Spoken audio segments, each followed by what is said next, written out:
नमस्कार और the deep dive में आपका स्वागत है। आज हम भारत में रिटायरमेंट प्लानिंग और टैक्स बचाने के एक बहुत चर्चित तरीके यानी राष्ट्रीय पेंशन प्रणाली या एनपीएस पर गहराई से बात करेंगे।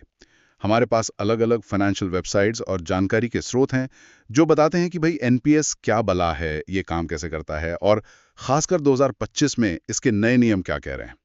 हमारा मकसद है कि इस सारी जानकारी में से काम की बातें निकालकर आसान शब्दों में पहुंचाएं ताकि कोई भी, खासकर वो लोग जो निवेश की दुनिया में नए हैं, समझ सकें कि एनपीएस उनकी बुढ़ापे की प्लानिंग और टैक्स बचाने में कैसे मददगार हो सकता है। तो चलिए खोलते हैं इस पिटारे को। बिल्कुल। एनपीएस सिर्फ एक स्कीम नहीं बल्कि आपके आने वाले कल को सुरक्षित करने का एक जरिया है।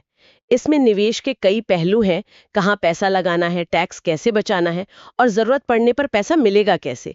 हम इन सब को एक एक करके समझेंगे ताकि तस्वीर पूरी साफ हो। तो सबसे पहले ये एनपीएस चीज क्या है? सुनने में तो सरकारी लगता है, पर है क्या ये? हाँ, है तो ये सरकार समर्थित योजना, लेकिन इसमें कुछ खास बातें हैं। ये स्वैच्छिक है, यानी आपकी मर्जी है इसमें पैसा लगाना है या नहीं। और ये बाजार से जुड़ी है, मतलब आपका पैसा शेयर बाजार यानी इक्विटी, कंपनियों के बॉन्ड, सरकारी बॉन्ड्स वगैरह में लगाया जाता है। इसलिए इसमें मिलने वाला रिटर्न फिक्स नहीं होता, वो बाजार के उतार चढ़ाव पर निर्भर करता है। अच्छा, मतलब पारंपरिक योजनाओं जैसा नहीं जहां एक तय ब्याज मिलता है। सही कहा, ये डिफाइंड कंट्रीब्यूशन योजना है। आसान भाषा में कहें तो आपकी पेंशन कितनी बनेगी ये इस बात पर निर्भर करेगा कि आपने और अगर आपकी कंपनी भी पैसा डाल रही है तो उसने कुल कितना पैसा जमा किया और उस पैसे ने कितना कमाया। इसमें कोई गारंटीड पेंशन नहीं है, सब आपके निवेश के प्रदर्शन पर है। और कौन खोल सकता है इसे? 18 से 70 साल का कोई भी भारतीय नागरिक इसे खोल सकता है, चाहे नौकरी पेशा हो, अपना काम करता हो, कोई भी। और इसकी एक बड़ी खूबी है पोर्टेबिलिटी, मतलब अगर आप नौकरी बदलते हैं या शहर बदलते हैं तो आपका एनपीएस अकाउंट नंबर, जिसे प्रान कहते हैं, हाँ, प्रान, परमानेंट रिटायरमेंट अकाउंट नंबर, बिल्कुल वो नंबर सेम रहता है। ये आज के जमाने में बहुत काम की चीज है। पीआरएन का बने रहना तो वाकई सुविधाजनक है, पर यह खाता खोलना कितना आसान या मुश्किल है? कहीं बहुत कागजी कार्यवाही वाला झंझट तो नहीं? नहीं, अब ये काफी आसान हो गया है। दो तरीके हैं, ऑनलाइन और ऑफलाइन। ऑनलाइन तरीका, जिसे ईपीएनएस कहते हैं, वो ज्यादा तेज है। आप प्रोटियन या के फिनटेक जैसे ईपीएनएस पोर्टल्स से या कुछ बैंकों की वेबसाइट से भी खोल सकते हैं। अच्छा, क्या चाहिए होता है उसके लिए? बस आधार, पैन और बैंक डिटेल्स चाहिए होती हैं केवाईसी के लिए, जो आजकल ज्यादातर लोगों के पास होती हैं। आपको एक पेंशन फंड मैनेजर चुनना होता है। ये वो कंपनी है जो आपका पैसा संभालेगी। और ये भी चुनना होता है कि आप अपना पैसा कैसे निवेश करना चाहेंगे। एक्टिव या ऑटो चॉइस कहते हैं उसे, उस पर हम अभी आएंगे। कम से कम 500 रुपए जमा करके खाता शुरू कर सकते हैं और प्रान नंबर तुरंत मिल जाता है। और ऑफलाइन, अगर कोई ऑनलाइन नहीं करना चाहे तो? ऑफलाइन के लिए आपको किसी बैंक या पोस्ट ऑफिस, जिन्हें पॉइंट ऑफ प्रेजेंस या पीओपी कहते हैं, वहां जाकर फॉर्म भरना होता है। उसमें थोड़ा ज्यादा समय लग सकता है, पर हो जाता है। ऑनलाइन वाला तरीका ज्यादातर लोगों के लिए ज्यादा सुविधाजनक रहता है। ठीक है, खाता खुल गया। अब सबसे अहम सवाल, हम्म मेरा पैसा लगेगा कहाँ? हाँ, क्या मेरा इस पे कोई कंट्रोल है जैसे म्यूचुअल फंड में होता है? बिल्कुल कंट्रोल है। एनपीएस में मोटे तौर पर 4 तरह के निवेश के विकल्प हैं, जिन्हें एसेट क्लास कहते हैं। ई यानी इक्विटी, मतलब शेयर बाजार। हाँ, सी यानी कॉर्पोरेट बॉन्ड, जो कंपनियों को दिया गया उधार होता है एक तरह से। जी यानी गवर्नमेंट बॉन्ड, सरकारी उधार, ये सबसे सुरक्षित माना जाता है। और ए यानी ऑल्टरनेटिव इन्वेस्टमेंट फंड्स, इसमें रीट्स, इनवाइट्स जैसे विकल्प हो सकते हैं, जो रियल एस्टेट या इंफ्रा प्रोजेक्ट्स में निवेश करते हैं। ये थोड़े जटिल होते हैं। तो इसमें निवेशक के पास क्या चॉइसेस है, कैसे चुने वो? 2 मुख्य रास्ते हैं। एक है एक्टिव चॉइस। इसमें आप खुद तय करते हैं कि इन चारों ई, सी, जी, ए में से किस में कितना प्रतिशत पैसा लगाना है। आप अपनी उम्र और जोखिम लेने की क्षमता के हिसाब से यह फैसला ले सकते हैं। अच्छा, मतलब मैं खुद चुन सकता हूँ कि 50% इक्विटी में, 30% जीसेक में, ऐसे? हाँ, बिल्कुल। लेकिन उसकी भी कुछ सीमाएं हैं। जैसे इक्विटी में आप 75% से ज्यादा नहीं लगा सकते थे एक्टिव चॉइस में, हालांकि अब वो बदल रहा है। दूसरा रास्ता है ऑटो चॉइस। इसमें आपकी उम्र के हिसाब से निवेश अपने आप बदलता रहता है। वो कैसे? जैसे अगर कोई जवान है तो सिस्टम अपने आप ज्यादा पैसा इक्विटी में लगाएगा ताकि ज्यादा रिटर्न मिल सके। और जैसे जैसे उम्र बढ़ेगी, पैसा अपने आप ज्यादा सुरक्षित विकल्पों जैसे सरकारी बॉन्ड्स में शिफ्ट होता जाएगा, रिस्क कम करने के लिए। अच्छा, तो ये जो 100% इक्विटी वाली बात आ रही है अक्टूबर 2025 से, ये बड़ा बदलाव है। क्या मतलब है इसका आम निवेशक के लिए? ये सुनने में तो बहुत आकर्षक लगता है, पर शायद जोखिम भरा भी। हाँ, ये वाकई एक अहम बदलाव है, खासकर युवा निवेशकों के लिए जिनका रिटायरमेंट अभी 20-30 साल दूर है। पहले जैसा मैंने कहा, एक्टिव चॉइस में भी इक्विटी में ज्यादा से ज्यादा 75% ही लगा सकते थे। अब पीएफआरडीए ने कुछ खास नई स्कीम्स में 100% तक इक्विटी में निवेश करने का विकल्प देने की बात कही है। ये सरकारी कर्मचारियों के लिए नहीं है, पर प्राइवेट सेक्टर वालों के लिए है। 100% इक्विटी मतलब पूरा पैसा शेयर्स में। जी हाँ, उन खास स्कीम्स में। इसका मतलब है कि जो लोग ज्यादा जोखिम उठाकर लंबी अवधि में ज्यादा रिटर्न कमाना चाहते हैं, उनके लिए एक नया एग्रेसिव रास्ता खुल रहा है। क्योंकि ऐतिहासिक रूप से देखें तो लंबी अवधि में सबसे ज्यादा रिटर्न इक्विटी ने ही दिया है, हालांकि इसमें जोखिम भी सबसे ज्यादा है। तो ये सोच समझकर चुनने वाला विकल्प है। और इसके साथ कुछ मल्टीपल स्कीम फ्रेमवर्क एमएसएफ की भी बात थी, वो क्या चीज है? हाँ, एमएसएफ का मतलब है कि अब आप एक ही एनपीएस खाते यानी एक ही प्राण के तहत अलग अलग रिस्क प्रोफाइल वाली कई स्कीम्स में पैसा लगा सकेंगे। मान लीजिए आप थोड़ा पैसा उस 100% इक्विटी वाली नई स्कीम में लगाना चाहते हैं और बाकी पैसा कम रिस्क वाले बॉन्ड फंड में। एमएसएफ से ये मुमकिन होगा। अच्छा, मतलब एक ही अकाउंट में अलग अलग पोर्टफोलियो बना सकते हैं। बिल्कुल। इससे आप अपने निवेश को और बेहतर तरीके से फैला पाएंगे, जिसे डाइवर्सिफिकेशन कहते हैं, और शायद बेहतर मैनेज भी कर पाएंगे। ये ज्यादा लचीलापन देगा निवेशकों को। ये तो काफी लचीलापन दे रहा है। अब बात करते हैं पैसे डालने की। इसमें कम से कम कितना पैसा डालना जरूरी है? क्या कोई ऊपरी सीमा भी है? देखिए, एनपीएस में 2 तरह के खाते होते हैं, टियर 1 और टियर 2। टियर 1 वो मुख्य रिटायरमेंट खाता है जिसमें टैक्स बेनिफिट मिलता है। इसे चालू रखने के लिए साल में कम से कम 1000 रुपए जमा करना जरूरी है। सिर्फ 1000 रुपए साल के? हाँ, बस। और एक बार में कम से कम 500 रुपए डालने होते हैं। ये रकम काफी कम रखी गई है ताकि ज्यादा से ज्यादा लोग इसे अपना सकें। जहां तक ज्यादा से ज्यादा जमा करने की बात है, तो उसकी कोई ऊपरी सीमा नहीं है, आप जितना चाहें डाल सकते हैं। लेकिन हाँ, टैक्स में छूट कितनी मिलेगी उसकी सीमाएं हैं, उन पर हम अभी बात करेंगे। और ये टियर 2 खाता क्या है? इसका जिक्र भी होता है काफी। टियर 2 एक वैकल्पिक खाता है। इसे आप तभी खोल सकते हैं जब आपका टियर 1 खाता हो। ये एक तरह से आपके सेविंग अकाउंट या म्यूचुअल फंड निवेश जैसा है। इसमें पैसे डालने या निकालने पर ज्यादा रोक-टोक नहीं है। इसमें साल में न्यूनतम जमा की कोई शर्त नहीं है, बस हर बार कम से कम 250 रुपए डालने होते हैं। लेकिन इसमें एक बड़ी बात ध्यान रखने वाली है कि टियर 2 में डाले गए पैसे पर कोई टैक्स छूट नहीं मिलती। ये बस निवेश का एक और जरिया है लिक्विडिटी के लिए। समझ गया। टियर 1 रिटायरमेंट और टैक्स बचत के लिए, टियर 2 लिक्विडिटी के लिए, पर बिना टैक्स लाभ के। अब आते हैं उस चीज पर जो बहुत से लोगों को एनपीएस की तरफ खींचती है, टैक्स बेनिफिट्स। इसे ट्रिपल टैक्स एडवांटेज कहा जाता है। जरा इसे आसान शब्दों में समझाइए, ये 3 फायदे कौन से हैं? हाँ, ये इसका बहुत बड़ा प्लस पॉइंट है। इसे ट्रिपल बेनिफिट इसलिए कहते हैं क्योंकि आयकर कानून की 3 अलग-अलग धाराओं के तहत आपको टैक्स बचाने का मौका मिलता है।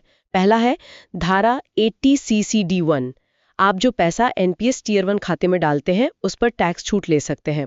नौकरी पेशा लोग अपनी सैलरी, बेसिक प्लस डीए का 10% तक और अपना काम करने वाले अपनी कुल आय का 20% तक इस धारा के तहत क्लेम कर सकते हैं।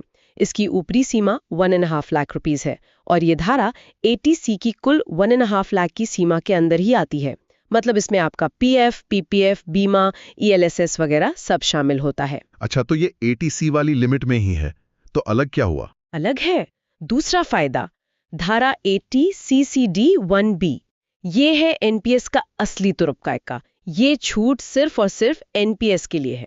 आप एनपीएस में डाले गए पैसे पर 50,000 रुपए की अतिरिक्त टैक्स कटौती का दावा कर सकते हैं। अतिरिक्त मतलब 80C के 1.5 लाख के ऊपर? जी हाँ, उस 1.5 लाख की सीमा के ऊपर और 50,000 की छूट, यानी सिर्फ अपने निवेश से ही आप कुल मिलाकर 2 लाख रुपए, 1,50,000 ATC, 80CC-D1 प्लस 50,000 80CC-D1B तक की आय पर टैक्स बचा सकते हैं। ये बहुत बड़ा फायदा है। अरे वाह, ये तो जबरदस्त है। 1.5 लाख वाली लिमिट तो अक्सर भर जाती है पीएफ, होम लोन वगैरह से। ये 50,000 एक्स्ट्रा बहुत काम के हैं। बिल्कुल। और तीसरा फायदा है धारा 80 CCD2। अगर आपकी कंपनी मतलब आपका एम्प्लॉयर भी आपके एनपीएस खाते में पैसा डालता है तो उस पर भी टैक्स छूट मिलती है। नौकरी पेशा लोगों के लिए उनकी सैलरी बेसिक प्लस डीए के 10% तक, सरकारी कर्मचारियों के लिए 14% तक कंपनी का योगदान टैक्स फ्री होता है। ये छूट भी ऊपर बताई गई 1.5 लाख और 50,000 की सीमाओं से अलग है। वाह, मतलब अगर कोई सही तरीके से प्लान करे और उसकी कंपनी भी योगदान दे तो वो एनपीएस के जरिए साल में 2 लाख रुपए से भी ज्यादा के इनकम टैक्स बचा सकता है। जी हाँ, बिल्कुल। ये 50,000 रुपए वाली अतिरिक्त छूट 80 CCD1B इसे खास बनाती है। और अच्छी बात यह है कि ये अतिरिक्त 50,000 वाली छूट पुरानी टैक्स व्यवस्था के साथ साथ नई टैक्स व्यवस्था, जिसे न्यू टैक्स रेजीम कहते हैं, उसमें भी उपलब्ध है। अच्छा, नई वाली में भी, जहां ज्यादातर छूटें नहीं है? हाँ, नई व्यवस्था में 80C वाली छूट नहीं मिलती, पर ये 50,000 वाली मिलती है, जो एनपीएस को नई व्यवस्था अपनाने वालों के लिए भी आकर्षक बना देती है। हाँ, एक बात ध्यान रखनी है कि कंपनी के सारे रिटायरमेंट योगदान मतलब पीएफ, एनपीएस, सुपरएन्युएशन फंड मिलाकर उन पर कुल टैक्स छूट एक साल में 7.5 लाख रुपए तक ही सीमित है। पर यह सीमा काफी ऊंची है ज्यादातर लोगों के लिए। ये टैक्स वाली बात तो बहुत क्लियर हो गई और काफी फायदेमंद भी लग रही है। लेकिन टैक्स बचाना और पैसा बढ़ाना तो ठीक है, पर जब जरूरत पड़ेगी, खासकर रिटायरमेंट में, तब ये पैसा हाथ में आएगा कैसे? ये नियम थोड़े पेचीदा लगते हैं। क्या इन्हें सरल बना सकती हैं? लोगों को अक्सर डर लगता है कि उनका पैसा फंस जाएगा। आपने सही मुद्दा उठाया। ये बहुत लोगों के मन में सवाल होता है। देखिए, एनपीएस के पैसे निकालने के नियम इसलिए बनाए गए हैं ताकि ये पैसा लंबे अवधि तक जमा रहे और मुख्य रूप से रिटायरमेंट के काम ही आए। लॉक इन है इसमें, लेकिन जरूरत के लिए कुछ रास्ते भी हैं। मोटे तौर पर 3 स्थितियां हैं। पहली, 60 साल की उम्र पर सामान्य रिटायरमेंट। जब आप 60 साल के हो जाते हैं तो आपके खाते में जमा हुई कुल रकम, जिसे कॉर्पस कहते हैं, उसका 60% हिस्सा आप एक साथ निकाल सकते हैं, लमसम। 60%? और उस पे टैक्स? सबसे अच्छी बात, ये 60% रकम पूरी तरह टैक्स फ्री होती है, कोई टैक्स नहीं लगता है इस पर। बाकी बचे 40% हिस्से का आपको अनिवार्य रूप से एक एन्युटी प्लान खरीदना होता है। एन्युटी मतलब पेंशन? हाँ, एन्युटी मतलब एक तरह की पेंशन योजना, जिसे आप बीमा कंपनियों से खरीदते हैं। इससे आपको जीवन भर हर महीने या सालाना एक निश्चित रकम मिलती रहती है, एक रेगुलर इनकम। हाँ, ये जो पेंशन मिलेगी उस पर आपकी इनकम टैक्स स्लैब के हिसाब से टैक्स लगेगा। इसमें एक राहत यह है कि अगर 60 साल की उम्र में आपका कुल कॉर्पस 5 लाख रुपए या उससे कम है तो आप चाहें तो पूरी की पूरी रकम एक साथ निकाल सकते हैं। एन्युटी खरीदना जरूरी नहीं है। अच्छा, छोटे कॉर्पस वालों के लिए पूरी रकम निकालने का ऑप्शन है। जी। दूसरी स्थिति है समय से पहले निकासी, प्री मैच्योर एग्जिट। अगर किसी को 60 साल से पहले ही एनपीएस से पूरी तरह बाहर निकलना है तो ये तभी संभव है जब खाता खोले कम से कम 10 साल हो गए हों। इसमें आप जमा हुई कुल रकम का सिर्फ 20% ही एक साथ निकाल सकते हैं और ये हिस्सा टैक्स फ्री नहीं होता। इस पर टैक्स लगता है, सिर्फ 20%, और वो भी टैक्सेबल। बाकी बचे 80% से एन्युटी खरीदना अनिवार्य है। यहाँ भी एक छोटी राहत है कि अगर कुल कॉर्पस 2.5 लाख रुपए या उससे कम है तो पूरी रकम निकाली जा सकती है। तो आप देख सकते हैं, जल्दी निकलने पर शर्तें काफी सख्त है। मकसद यही है कि पैसा रिटायरमेंट तक रहे। और तीसरी स्थिति? तीसरी है आंशिक निकासी, पार्शियल विड्रॉल। खाता खोलने के 3 साल बाद आप कुछ खास जरूरतें पूरी करने के लिए बीच में भी पैसा निकाल सकते हैं, जैसे बच्चों की हायर एजुकेशन या उनकी शादी के लिए, घर खरीदने या बनाने के लिए, किसी गंभीर बीमारी के इलाज के लिए या अपना कोई नया बिजनेस शुरू करने के लिए। इसके लिए कितना निकाल सकते हैं? आप सिर्फ अपने द्वारा जमा किए गए पैसे का, मतलब एम्प्लॉय कॉन्ट्रीब्यूशन का 25% तक ही निकाल सकते हैं। कंपनी के योगदान का हिस्सा नहीं छू सकते और ये निकाली गई रकम टैक्स फ्री होती है। ऐसा आप पूरे एनपीएस कार्यकाल में अधिकतम 3 बार कर सकते हैं और 2 बार निकालने के बीच कम से कम 5 साल का अंतर होना चाहिए। कुछ खास स्थितियों में, जैसे कोविड के टाइम, इसमें छूट दी गई थी। तो नियम काफी सोच समझकर बनाए गए हैं ताकि पैसा रिटायरमेंट तक टिका रहे, लेकिन एकदम इमरजेंसी या बड़ी जरूरतों के लिए कुछ गुंजाइश रखी गई है। ये संतुलन शायद जरूरी भी है। हमने 100% इक्विटी और एमएसएफ जैसे नए नियमों की बात की। क्या 2025 के आसपास और भी कोई ऐसे बदलाव हुए हैं या हो रहे हैं जिनके बारे में निवेशकों को पता होना चाहिए? हाँ, कुछ और अपडेट्स हैं जो ध्यान देने लायक है। एक तो पहले एनपीएस में 60 साल की उम्र तक ही खाता खोल सकते थे, अब ये सीमा बढ़ाकर 70 साल कर दी गई है और आप 75 साल की उम्र तक इसमें निवेश जारी रख सकते हैं। 70 साल तक एंट्री और 75 तक निवेश, ये तो काफी ज्यादा है। हाँ, ये उन लोगों के लिए अच्छा है जो देर से कमाना शुरू करते हैं या ज्यादा समय तक एक्टिव रहना चाहते हैं। एक एनपीएस वत्सल्या नाम की योजना की चर्चा है, जिसके तहत शायद अब माता पिता अपने नाबालिग बच्चों के लिए भी एनपीएस खाता खोलकर निवेश कर सकेंगे और उन्हें भी कुछ टैक्स लाभ मिल सकते हैं। इसकी डिटेल्स शायद और साफ होंगी। फिर रिटायरमेंट के बाद पैसे निकालने के नियमों में और लचीलापन लाने पर विचार चल रहा है। जैसे एक सिस्टमैटिक लमसम विड्रॉल का प्रस्ताव है। इसका मतलब है कि वो जो 60% वाली रकम आप एक साथ निकाल सकते हैं, उसे आप चाहें तो किश्तों में, जैसे मंथली या क्वार्टरली, 75 साल की उम्र तक निकाल सकेंगे। इससे टैक्स प्लानिंग में मदद मिल सकती है और सुरक्षा को लेकर भी कदम उठाए गए हैं। एनपीएस खाते में लॉगिन करने के लिए अब 2 फैक्टर आधार ऑथेंटिकेशन जरूरी कर दिया गया है और बैंक खाते को जोड़ने या बदलने के लिए पेनी ड्रॉप वेरिफिकेशन का इस्तेमाल हो रहा है, जिससे गलतियों की गुंजाइश कम हो। ये सब तो काफी महत्वपूर्ण अपडेट्स हैं। सुरक्षा और फ्लेक्सिबिलिटी दोनों बढ़ रही हैं।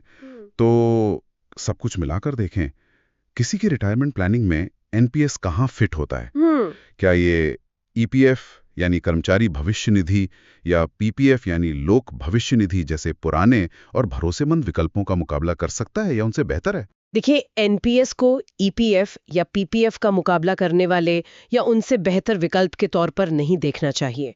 मेरे ख्याल से ये उनका पूरक है, मतलब उनके साथ मिलके काम करता है। हर एक की अपनी खूबियां हैं और अपनी कुछ सीमाएं हैं।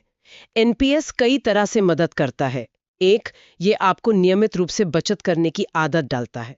दूसरा, बाजार से जुड़ा होने के कारण इसमें लंबी अवधि में महंगाई को मात देकर एक बड़ा फंड बनाने की क्षमता है। हाँ, इसमें जोखिम भी शामिल है। ईपीएफ पीपीएफ में रिटर्न ज्यादातर सुरक्षित और लगभग गारंटीड होता है, पर शायद उतना ज्यादा न हो। मतलब पोटेंशियल ज्यादा है पर गारंटी नहीं। बिल्कुल।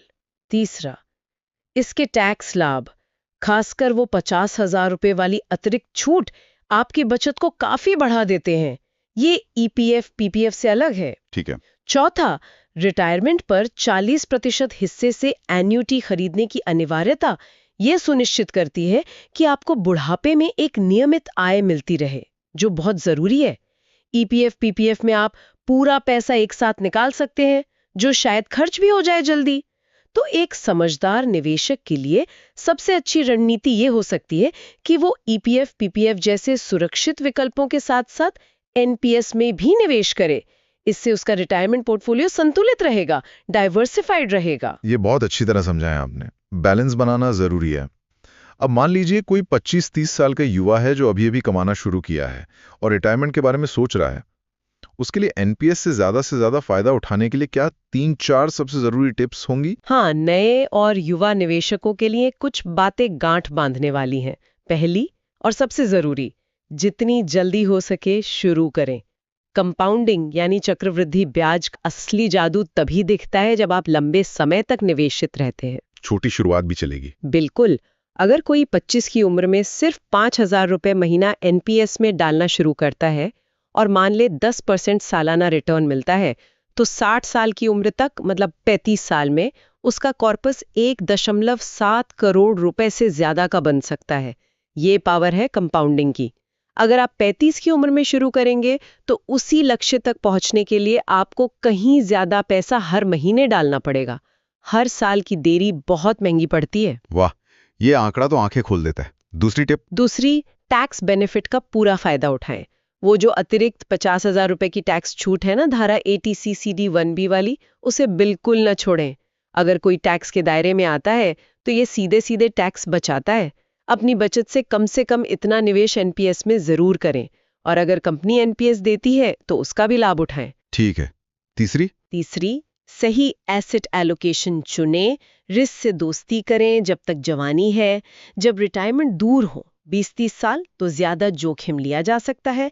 एक्टिव चॉइस में इक्विटी यानी ई में ज्यादा, जैसे 75% तक निवेश करने से न डरें, या फिर अक्टूबर 2025 से आने वाली 100% इक्विटी स्कीम्स को भी सोच समझकर चुन सकते हैं। हाँ, जैसे जैसे रिटायरमेंट पास आए, मान लें 50 की उम्र के बाद, धीरे धीरे अपना पैसा इक्विटी से निकालकर सुरक्षित विकल्पों जैसे सरकारी बॉन्ड जी और कॉर्पोरेट बॉन्ड सी में शिफ्ट करते जाएं। अगर ये सब झंझट नहीं पालना, तो ऑटो चॉइस एक अच्छा विकल्प है। वो ये काम आपके लिए खुद कर देगा उम्र के हिसाब से। ये ऑटो चॉइस नए लोगों के लिए शायद आसान रहेगा। और चौथी टिप? ऑटो डेबिट सेट कर दें। इससे अनुशासन बना रहता है, भूलने का डर नहीं। और जैसे रहते सैलरी बढ़े, कोशिश करें कि अपना एनपीएस योगदान भी थोड़ा थोड़ा बढ़ाते रहें, 5% या 10% हर साल। इसे स्टेप अप एसआईपी कहते हैं। छोटी बढ़ोतरी भी लंबे समय में बड़ा फर्क डालती है। और वो टियर 2 खाता, उसका क्या करें? हाँ, टियर 2 खाते को सोच समझकर इस्तेमाल करें। अगर लगता है कि बीच बीच में पैसों की जरूरत पड़ सकती है और उसके लिए अलग से निवेश करना है जिसमें आसानी से पैसा निकाल सकें, तो टियर 2 ठीक है। लेकिन ये याद रखें कि इसमें कोई टैक्स बेनिफिट नहीं है और रिटर्न भी गारंटीड नहीं है। इसे अपने मुख्य रिटायरमेंट फंड यानी टियर आई से अलग रखें। और हाँ, एक और चीज, साल में एक बार अपने पेंशन फंड मैनेजर यानी पीएफएम के परफॉर्मेंस जरूर देखें। वेबसाइट पर सब मिल जाता है। अगर वो लगातार दूसरों से खराब प्रदर्शन कर रहा है, तो आप पीएफएम बदल भी सकते हैं। ये ऑप्शन भी है। ये सारी टिप्स को बहुत प्रैक्टिकल हैं, खासकर नए निवेशकों के लिए। तो आज की इस पूरी बातचीत से ये साफ है कि एनपीएस वाकई रिटायरमेंट प्लानिंग और टैक्स बचाने का एक दमदार साधन बन सकता है, खासकर प्राइवेट सेक्टर में काम करने वालों और अपना बिजनेस करने वालों के लिए। इसमें निवेश के लचीले विकल्प हैं, टैक्स बचाने के अच्छे मौके हैं और सरकारी निगरानी इसे भरोसा देती है। और 2025 के जो नए नियम आ रहे हैं, जैसे 100% इक्विटी या मल्टीपल स्कीम फ्रेमवर्क, वो इसे उन लोगों के लिए और भी दिलचस्प बना रहे हैं जो थोड़ा जोखिम लेकर ज्यादा रिटर्न कमाना चाहते हैं। बिल्कुल। सबसे जरूरी बात यही है कि हर किसी को अपनी जरूरत, अपनी आमदनी, अपनी जोखिम सहने की क्षमता और अपने रिटायरमेंट के लक्ष्यों को देखकर फैसला लेना चाहिए कि एनपीएस उनके लिए कितना सही है और इसमें कैसे निवेश करना है। ये एक साइज सब पर फिट वाला समाधान नहीं है, लेकिन हाँ, ज्यादातर लोगों की रिटायरमेंट प्लानिंग का ये एक अहम हिस्सा बन सकता है। जैसा आपने कहा, जल्दी शुरुआत और नियमित निवेश ही सफलता की कुंजी है। अनुशासन बहुत जरूरी है। और जाते जाते हमारे श्रोताओं के लिए एक सवाल छोड़ जाते हैं। जैसे जैसे भारत बदल रहा है, लोग ज्यादा जी रहे हैं, हेल्थ केयर महंगा हो रहा है और शायद पारंपरिक जॉइंट फैमिली का सहारा भी कम हो रहा है, तो क्या सिर्फ एनपीएस या ईपीएफ जैसे साधन ही हमारे सुरक्षित बुढ़ापे के लिए काफी होंगे? या हमें अपनी रिटायरमेंट प्लानिंग को और व्यापक बनाने की जरूरत है, जिसमें शायद अच्छा हेल्थ इंश्योरेंस, एक बड़ा इमरजेंसी फंड और शायद शेयर बाजार या म्यूचुअल फंड जैसे दूसरे निवेश भी शामिल हों, ताकि हम वाकई एक चिंता मुक्त और आरामदायक रिटायरमेंट जी सकें? इस पर जरूर सोचिएगा। आज इस गहरी और उपयोगी चर्चा के लिए आपका बहुत बहुत धन्यवाद। उम्मीद है ये जानकारी हमारे श्रोताओं को अपने भविष्य के लिए बेहतर योजना बनाने में मदद करेगी। धन्यवाद।